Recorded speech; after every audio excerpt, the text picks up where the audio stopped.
رحم اللہ کو محمد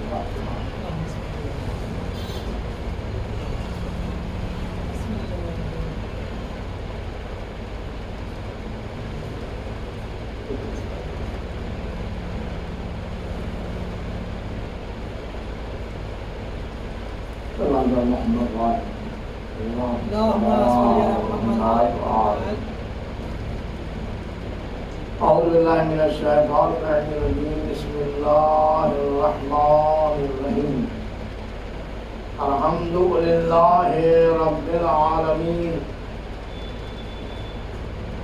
والعاقبۃ للمتقین والنار للعاصین والصلاة والسلام على خیر خلقہ سید الاولین والآخرین اشرف الانبیاء والمرسلین الملاقب طه ویاسین رحمت للعالمین رسول المصدق بالقاسم اللهم صل على محمد وعلى محمد وآلہ الطیبین الطاہرین المعصومین ولعنۃ اللہ علی اعدائهم وغاصب حقوقهم اجمعین من الآن إلی قیام یوم الدین. اما بعد فقد قال اللہ تبارک و تعالی فی کتاب الحکیم بسم اللہ الرحمن الرحیم ما ارسلناک الا رحمۃ للعالمین. صلی محمد اللهم صل على محمد وعلى محمد. اپنے بیان کی چھٹی منزل میں آپ کے سامنے اس آئے وافی ہدایت کے سلسلے میں بتا چلا آ رہا ہوں. ارشاد ہو رہا ہے کہ میرے پیغمبر میں نے آپ کو بھیجا ہی نہیں، اور اگر بھیجا ہے تو تمام عالمین کے لیے رحمت بنا کر بھیجا. ظاہر سی بات ہے کہ آدم علیہ السلام کی ابتدا سے آخر انجام تک 10,000 سال گزر گئے، یہ فکر کرتے ہوئے کہ خدا کا مصطفیٰ نبی دنیا میں آنے والا ہے. اور عزیزان گرامی، اس کا عہد روز الست خداوند عالم نے آدم کی اولاد سے لے لیا تھا. آدم علیہ السلام نے جب محمد علیہ السلام کا کلمہ پڑھ لیا تو خداوند عالم نے ان کی پشت سے جتنی بھی نسل آنے والی تھی وہ سب کو حاضر کیا، اور حاضر و ناظر بنا کر خداوند عالم نے فرمایا کہ بتاؤ کیا میں تمہارا رب نہیں ہوں؟ سب نے کہا بے شک آپ ہمارے رب ہیں. اور اس کے بعد ارشاد فرمایا کہ دیکھو اس جہان کے پیدا کرنے کا مقصد یہ ہے کہ یہ محمد و آل محمد کا نور ہے، اور یہی وہ ہیں کہ جن کے لیے یہ ساری کائنات سجائی گئی ہے. اعلیٰ تم میں کون ہے جو اللہ کے ساتھ ساتھ محمد رسول اللہ اور علی ولی اللہ کا اقرار کرتا ہے؟ جس نے اقرار کیا تمام مخلوق خدا میں صرف یہ انسان ہی نہیں تھے بلکہ درخت و چرند و پرند سب نے اقرار کیا. اور جس نے بھی علی ولی اللہ کا اقرار کیا تھا اس درخت کے پھل آج بھی میٹھے ہوتے ہیں، اور جنہوں نے نہیں کیا تھا اس درخت کے پھل کڑوے ہوتے ہیں، کڑوے. اور یہیں سے پتہ چل گیا کہ جب درخت کے اقرار ولایت علی نہ کرے تو اس کا منہ کا مزہ خراب ہو جاتا ہے، تو انسان اگر علی ولی اللہ کو نہ مانے تو کیا ہوگا؟ ایک سلام بھیجے گا.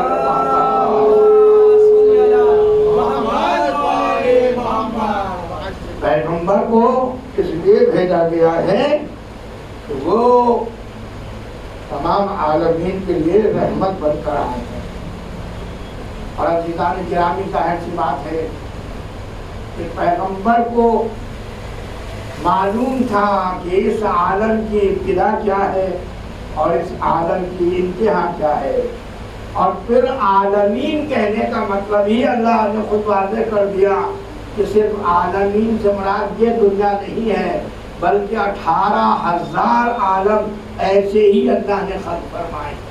18,000 عالم، 18,000 عالم میں جہاں جہاں خدا پالنے والا ہے وہاں وہاں رسول اللہ رحمت العالمین برقرار ہے۔ تو اب عزیزان گرامی قدر اس پر حیرت تک کیجیے کہ کیسے پیغمبر سے درخت باتیں کرنے لگتا تھا، کیسے پیغمبر سے کنکریاں کلمہ پڑھنے لگتی تھی، کیسے پیغمبر کے اشارے سے چاند 2 ٹکڑے ہو جاتا تھا، کیسے پیغمبر کے اشارے سے سورج اپنی جگہ سے پلٹ کر آ جاتا تھا۔ صلوات بھیجنے والے محمد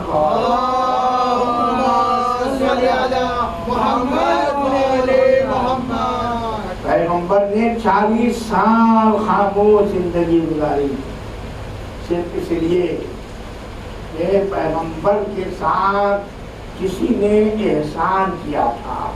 پیغمبر پیدائشی طور پر یتیم پیدا ہوئے تھے، آپ کے والد گرامی کا انتقال آپ کی پیدائش سے 4 ماہ قبل ہو گیا تھا۔ جب آپ دنیا میں تشریف لائے تو یتیم تھے، اور اس یتیم کو 8 سال تک آپ کے دادا عبد المطلب نے پالا، اور 8 سال کے بعد جب وہ دنیا سے جانے لگے تو انہوں نے اپنے 10 بیٹوں کو مکہ معظمہ میں خانہ کعبہ میں بلایا، اور اس کے بعد فرمایا کہ دیکھو میرا وقت مفارقت قریب ہے، میں یہ چاہتا ہوں کہ کوئی اس بچے کا کفیل بن جائے۔ سب کے سب تیار تھے کہ ہم کفیل بن جائیں گے۔ دلوں کا راز عبد المطلب کو معلوم تھا، دلوں کا راز عبد المطلب کو معلوم تھا، لہذا ایک ایک بیٹا کھڑا ہوا، سر سے پیر تک آپ نے دیکھا، بیٹھ جاؤ، دوسرا کھڑا ہوا، بیٹھ جاؤ، تیسرا کھڑا ہوا، بیٹھ جاؤ، چوتھا کھڑا ہوا، بیٹھ جاؤ، ابو جہل کھڑا ہوا، بیٹھ جاؤ، ابو لہب کھڑا ہوا، بیٹھ جاؤ، یہاں تک کہ حضرت حمزہ کھڑے ہوئے اور اپنے ارشاد فرمایا، سر سے پیر تک دیکھا، فرمایا مگر تم آخر تک میرے محمد کا ساتھ نہیں دے سکو گے، لہذا تم بھی بیٹھ جاؤ۔ اب سب سے چھوٹے بیٹے جناب ابو طالب تھے، وہ چپ چاپ اپنی جگہ پر بیٹھے رہے، وہ اپنی جگہ سے نہیں اٹھے۔ جب انہوں نے دیکھا کہ مجھ سے بڑے بڑے بٹھا دیے گئے تو کیسے جرأت کرتے، آخرکار جناب عبد المطلب تو خود فرمایا کہ آپ کیوں نہیں اٹھتے؟ کہا بابا جب بڑے بڑے پیچھے ہٹ گئے تو میں کہاں لگتا ہوں؟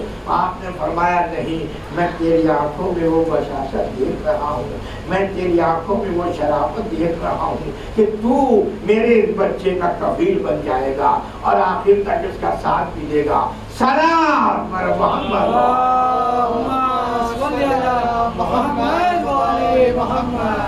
8 سال کی عمر میں جناب ابو طالب حضرت محمد مصطفیٰ صلی اللہ علیہ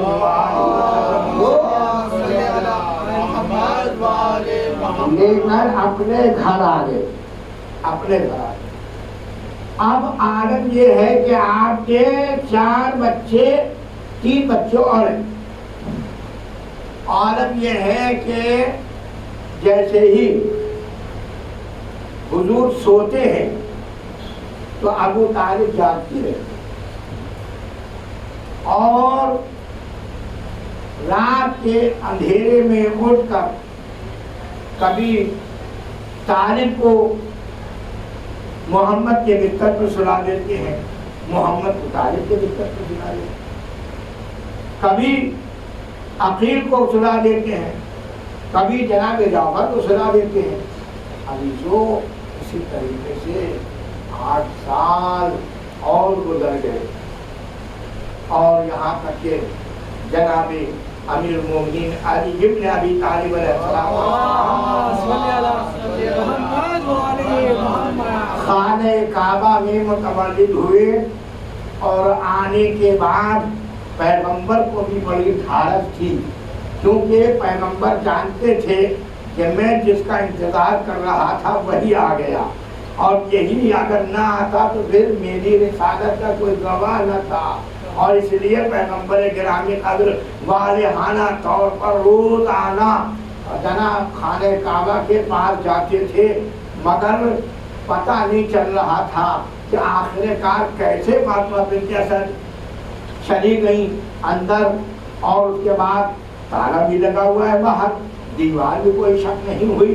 پیغمبر گرامی قدر 3 دن تک جاتے رہے، تیسرے دن جب گئے تو دیوار حرم پر ہاتھ رکھ کر فرما رہے تھے خدا بندہ آخر میں کب تک اپنے وسیع کا انتظار کروں، بس یہ کہنا تھا کہ ایک مرتبہ دیوار دوبارہ شک ہوئی اور در بن گیا۔ اب جو نظر اٹھا کے دیکھا تو ادھر فاطمہ بنت اسد کو وحی ہوئی، اٹھو میرا حبیب اپنے وسیع کی زیارت کا مشتاق ہے۔ جناب فاطمہ بنت اسد اٹھ کر کھڑی ہوئی تھی کہ ادھر دیوار میں در بن گیا، سامنے حبیب خدا نظر آئے۔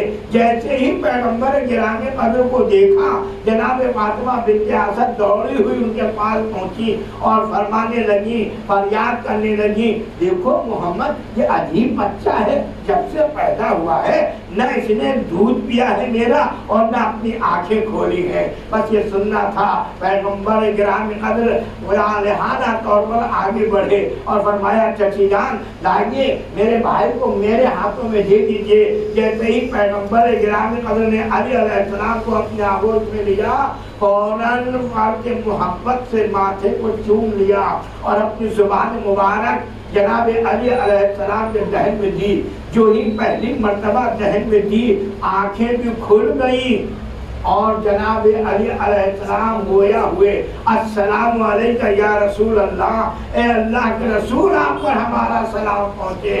جواب سلام دینا واجب تھا، فرمایا وعلیکہ السلام علی ولی اللہ، سلام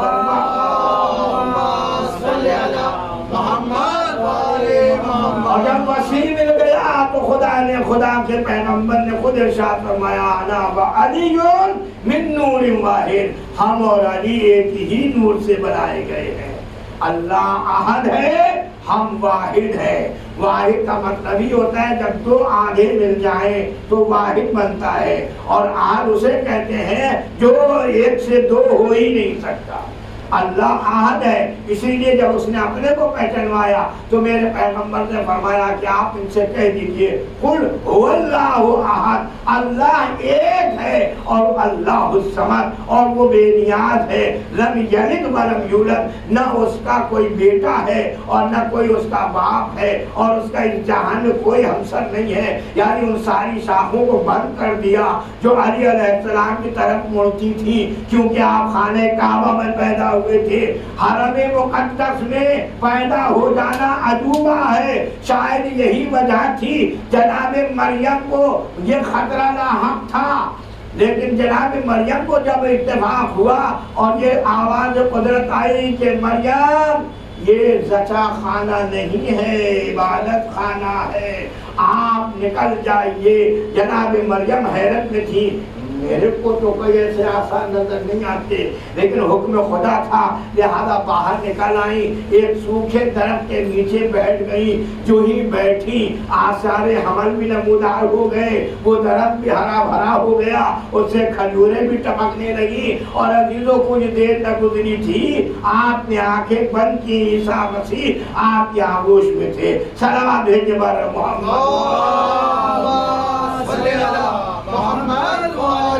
تو خدایا تیری سنت تو یہ ہے کہ تو عبادت خانے کو عبادت خانہ رکھتا ہے اور زچا خانے کو زچا خانہ رکھتا ہے، مگر میرے علی تیری فضیلت یہ ہے انا و علی من نور واحد، چونکہ محمد نے کہہ دیا ہے علی میرے ہی نور سے ہے، میرا ہی نصف حصہ ہے، لہذا میں کیسے اسے بھول جاؤں کہ وہ انتظار کر رہا ہے۔ ایسی جگہ سے بھیجوں گا کہ جہاں پر آ کر کے دنیا محو حیرت ہو جائے۔ آج تک کعبہ تھا، قبلہ نہ تھا، لیکن آج جب علی آ گئے تو قبلہ بن گیا۔ صلوات پر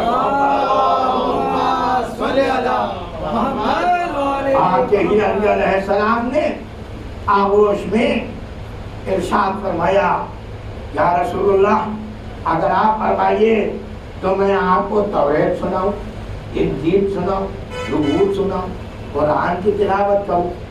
رسول اللہ اور زیادہ خوش ہو گئے، فرمایا ہاں ہاں میرے علی سنائیے۔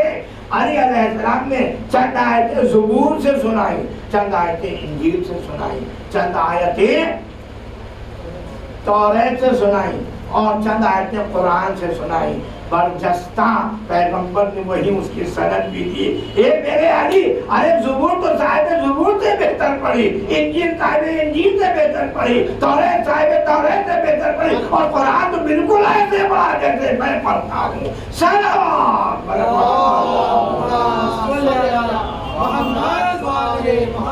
بس عزیزان گرامی، اب یہ دو بچے ہیں جنہیں ابو طالب پروان چڑھا ہے۔ جب 11 سال کے ہو گئے جناب علی علیہ السلام، تو نبی اپنے بھائی کی انگلی پکڑے ہوئے خانہ کعبہ کے سامنے آئے، اور اس کے بعد جناب علی علیہ السلام اپنے بھائی کے پیچھے کھڑے ہو گئے۔ جب وہ رکوع میں گئے تو یہ بھی رکوع میں گئے، جب وہ سجدے میں گئے تو یہ بھی سجدے میں گئے۔ آخر کار یہ چپ چاپ کارواں چلتا رہا، یہاں تک کہ جناب خدیجہ بنت خویلد سے شادی کر دی۔ جناب ابو طالب نے 25 سال کی عمر مبارک میں شادی ہوئی رسول اللہ کی، اور اب رسول اللہ انڈیپینڈنٹ ہو گئے، آزاد ہو گئے، شادی خانہ آبادی ہو گئی۔ لہذا عزیزان گرامی، اب پیغمبر جو خوش ہو کر کے آزادانہ طور سے خانہ کعبہ کے سامنے آتے تھے اور اس کے بعد نماز کا قیام کرتے تھے، اور خود ابو طالب ناقل ہیں کہ میں نے دیکھا کہ جب وہ جوان رکوع کرتا ہے تو یہ دونوں صاحب بھی رکوع کرتے ہیں، اور جب وہ جوان سجدے میں جاتا ہے تو یہ دونوں صاحب بھی سجدے میں جاتے ہیں۔ ایک مرتبہ عفیف کہتا ہے کہ میں ایام جاہلیت میں آیا مکے میں، تو میں نے دیکھا کہ یہ لوگ کچھ کر رہے ہیں۔ میں نے ابو طالب سے پوچھا کہ آخر یہ لوگ کیا کر رہے ہیں، یہ کون لوگ ہیں؟ تو جناب ابو طالب ہی نے عرفان فرمایا، جناب ابو طالب نے تعارف فرمایا، وہ دیکھو جو آگے کھڑا ہوا ہے وہ میرا بھتیجا محمد ابن عبداللہ ہے، اور اس کے جو داہنی طرف کھڑا ہوا ہے وہ میرا بیٹا علی ابن ابی طالب ہے، اور جو یہ بائیں طرف عورت کھڑی ہوئی ہے یہ خدیجہ بنت خویلد ہے۔ یہی ہے وہ پہلی جماعت جو خانہ کعبہ میں ان تینوں نے پڑھی۔ اور عزیزان گرامی قدر، اس کے بعد آپ کو معلوم ہے کہ یہ کارواں آگے بڑھتا چلا گیا، آگے بڑھتا گیا۔ جناب رسالت پناہ کو اب اپنے ناصر پر پوری طریقے سے امید ہو گئی، تقویت مل گئی، تو آپ نے ارشاد فرمایا کہ اب میں دین کی تبلیغ کا آغاز کرنا چاہتا ہوں۔ لہذا خداوند عالم نے فوراً وہی بھیجی، انذر عشیرتک الاقربین۔ دیکھیے اگر آپ کو تبلیغ کرنا ہے تو اپنے گھر سے شروع کیجیے۔ یہ پہلا آرڈر تھا جو پہلے نبی کو ملا۔ کسی نبی سے اللہ نے یہ خواہش نہیں کی کہ آپ اپنے گھر سے تبلیغ کی ابتدا کیجیے، لیکن رسول کرام قدر کے لیے ارشاد ہوا انذر عشیرتک الاقربین، اپنے گھر سے ڈرانا شروع کرو، اپنے گھر سے انذار شروع کرو۔ جناب رسول عربی نے وہی کیا، دعوت العشیرہ میں اپنے خاندان والوں کو جمع کیا اور فرمایا قولوا لا الہ الا اللہ تفلحوا، کہو لا الہ الا اللہ تو تم فلاح پا جاؤ گے۔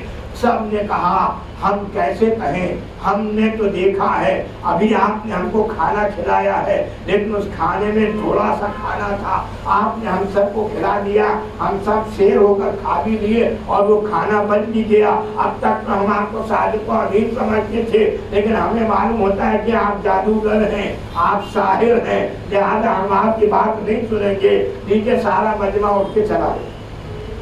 دوسرے دن پھر علی علیہ السلام نے فرمایا جاؤ اور جا کر کے دعوت دیاؤ۔ پھر دوسرے دن سب کے سب آئے۔ دوسرے دن بھی نبی نے چاہا کچھ کہیں لیکن کہہ نہ سکے۔ تیسرا دن جب آیا تو ابو طالب تھے تو پہلے کھڑے ہوئے اور کہا کہ اے